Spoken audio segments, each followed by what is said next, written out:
E o programa Em Foco está de volta para você ligado aqui na tela da Rede Premium TV. Esse é o nosso terceiro bloco e eu recebo agora a doutora Ana Paula, que vai falar com a gente de um tema tão importante que é a questão familiar. Você que está aí nos acompanhando, muitas vezes até sabe que o advogado tem diversas funções que desenvolve, mas não sabe que existe advogado especializado no caso de família. É isso mesmo, para isso existem as varas de família, as varas da infância e da juventude, e todos os advogados que trabalham neste intuito têm uma causa muito especial, que é a ajuda dessas crianças, desses adolescentes, seja por conta de uma separação matrimonial, seja por conta de questões que envolvem a má formação da família. Então, os advogados que trabalham nessa área estão sempre aptos para auxiliar e fazer o melhor por esses jovens e por essas crianças. Tudo bem, doutora? Seja bem-vinda. Tudo bom, é um prazer estar aqui com você. Muito obrigada pelo convite. É sempre bom falar desse assunto que eu lido diariamente com ele para ajudar as outras pessoas também. Maravilha. Eu errei alguma coisa ou está tudo certo? Não, está tudo certo, sim. Maravilha. A doutora Ana Paula, ela é advogada pós-graduada em Direito Civil e também especializada em Direito de Família e Sucessões. Ela também é membro da Comissão de Direitos de Família e de outras que ela vai falar com a gente agora. Eu queria que você comentasse um pouquinho da sua carreira conosco, o que te levou a ser advogada e mais para frente se tornar aí membro dessas comissões e também para esse lado da família e cuidar dos jovens, né? Então, na verdade, minha primeira formação, eu fui dentista. Ah, foi dentista? Sim, aí eu casei com um advogado, tive contato com o direito e me apaixonei perdidamente pelo direito. Aí eu mudei de profissão. E aí eu sempre gostei de direito de família, das questões ligadas, porque a família é a base da sociedade, é o nosso primeiro agente socializador. Então, assim, todas as relações mais íntimas que a gente tem se desenvolvem na família. Então, eu sempre me interessei por isso. Aí eu fiz pós-graduação em Direito Civil e Processual Civil, depois me especializei em Direito de Família. Hoje eu faço doutorado na Universidade de Buenos Aires nessa área. E assim, eu participo de algumas comissões de Direito de Família, onde a gente desenvolve estudos, onde a gente realiza eventos, que é a Comissão de Direito de Família, por exemplo, da OAB, do IASP, que é o Instituto dos Advogados de São Paulo, é um instituto centenário. Então, é bem voltado a isso, a minha formação. Maravilha. E você também falou que faz um estudo fora do país, também lá em Buenos Aires, né? Voltado para a sua área? Sim, eu faço um doutorado de Direito Civil lá em Buenos Aires, na Universidade Federal, com enfoque em família. Eu tenho também uma revista jurídica lá na Argentina, uma revista científica, que é a revista especializada de Direito Civil, que tem versão online, caso os brasileiros queiram acessar, é www.revistaespecializadadireitocivil.com. Que legal. Eu queria perguntar para você, doutora, a doutora Ana Paula, ela tem um escritório, fica aqui na região oeste, seu escritório? Não, fica lá no Tatuapé. No Tatuapé. Sim. E ela trabalha com causas voltadas à área da família e sucessões. Eu queria que você falasse um pouquinho para quem está em casa da importância desse trabalho que você desenvolve e quais são as ramificações que acontecem dentro da sua área. Por exemplo, a pessoa que procura o seu escritório para resolver qualquer tipo de situação relativa a isso, o que mais aparece lá? É sobre divórcio ou é sobre, de repente, a guarda? O que mais aparece no seu escritório? E fala um pouquinho sobre essas funções dentro da área que você trabalha. Então, como eu sempre digo, ninguém casa para se separar. Eu falo que o divórcio é um projeto que não deu certo, um projeto de vida que não deu certo. Então, as pessoas precisam de alguém especializado para cuidar dessa área tão delicada da vida delas. Então, assim, o advogado de família, ele tem que ter uma parte desenvolvida psicológica, ele tem que ter suporte de outros profissionais, caso ele precise, como hoje em dia se fala muito em constelação familiar, eu trabalho com alguns consteladores, com psicólogos, terapeutas, tem coach familiar, tudo que aquela família precisa. Por quê? Porque no divórcio é uma coisa muito delicada, onde todos sofrem, o casal sofre, os filhos sofrem, porque nenhum filho quer ver os pais separados. É muito forte, né? O choque é muito forte. Sim, mas nem sempre é o ideal, porque é melhor ter pais separados do que pais brigando diariamente. É verdade. Eu acho que os filhos querem ver os pais felizes antes de tudo, do que os pais ficarem juntos e estarem tristes. Então, assim, eu sou muito procurada em casos de divórcio, né? Que a gente tenta lidar com aquela situação da melhor maneira possível. Em casos de guarda e alienação parental também, bastante. E assim, no divórcio envolve outras ações. Por exemplo, o divórcio ele pode ser ou consensual, quando as partes concordam com aquele divórcio, né? Então, os dois querem a mesma coisa, então o advogado vai lá, faz um acordo que entra já todas essas questões. Então, vai entrar a guarda dos filhos, a pensão alimentícia, como que vai ser o período de convivência, como que vai ser a partilha de bens. Agora, se aquele casal não concorda com isso, aí tem que ir para o lado litigioso, onde cada um tem seu advogado. Então, aí essas ações não dá para ser todas juntas.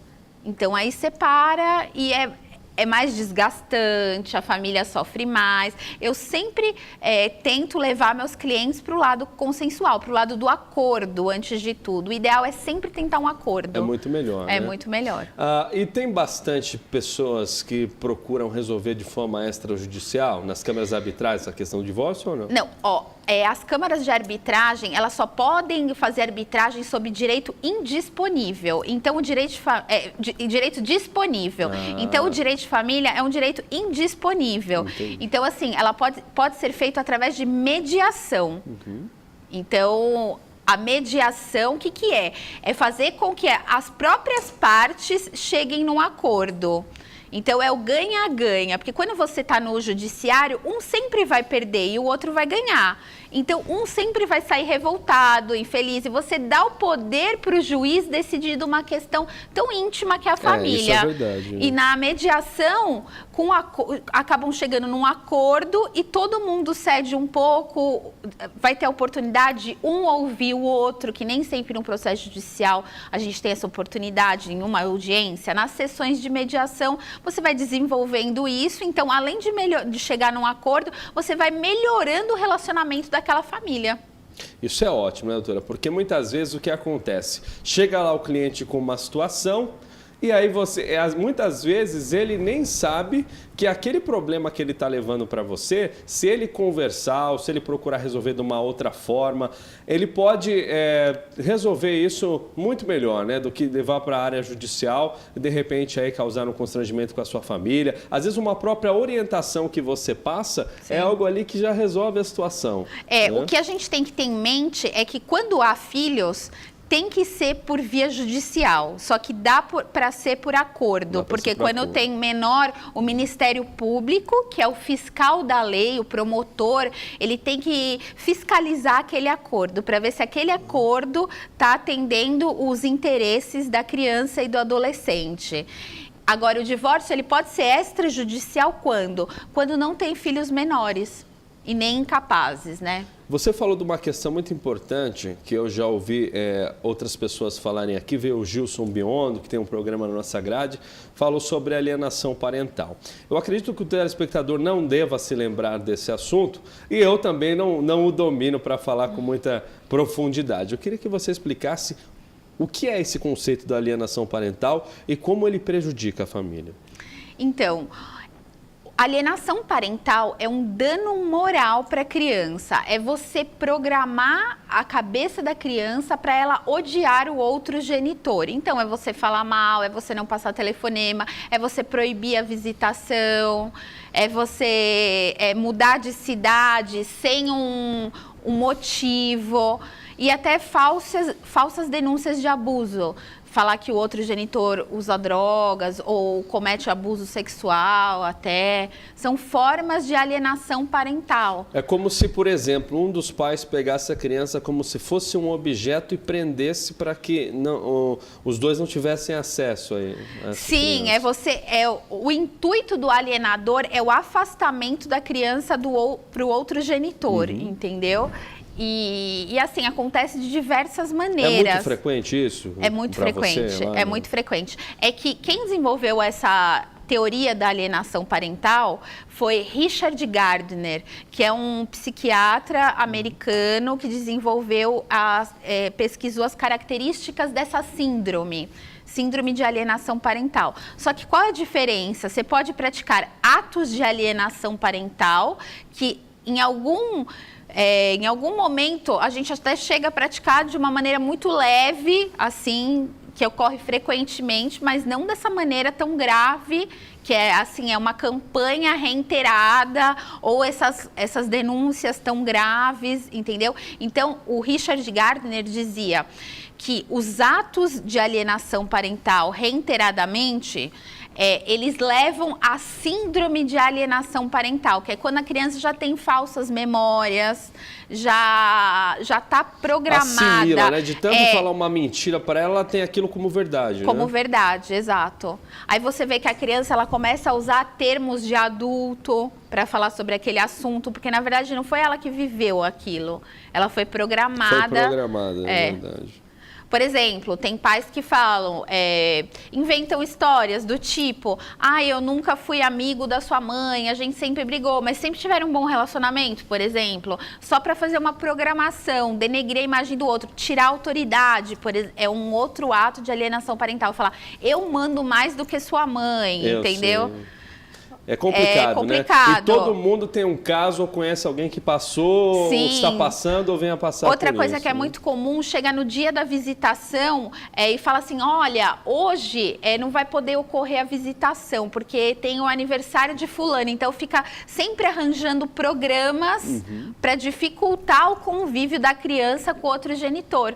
Porque todo mundo, num divórcio, sai com um acordo de visitação. E esse acordo de visitação, independente do tipo de guarda, ele deve ser cumprido, entendeu? Até para as pessoas, para a criança ter uma rotina e para o casal, para o ex-casal, também planejar a sua vida. Porque é o que eu sempre falo, o casal conjugal, ele deixou de existir, mas o casal de pais é eterno. Aquelas crianças sempre vão ter aquele pai e aquela mãe. Não tem como mudar. Vamos agora para um rápido intervalo comercial. Estamos conversando com a doutora Ana Paula, ela que é especializada e pós-graduada também, faz parte da questão do direito de famílias e sucessões, essa é a área dela. Está aqui esclarecendo para nós algumas dúvidas e falando a respeito desse assunto tão importante. Daqui a pouquinho a gente volta com outras dúvidas e falando mais, esclarecendo mais sobre isso. Até já!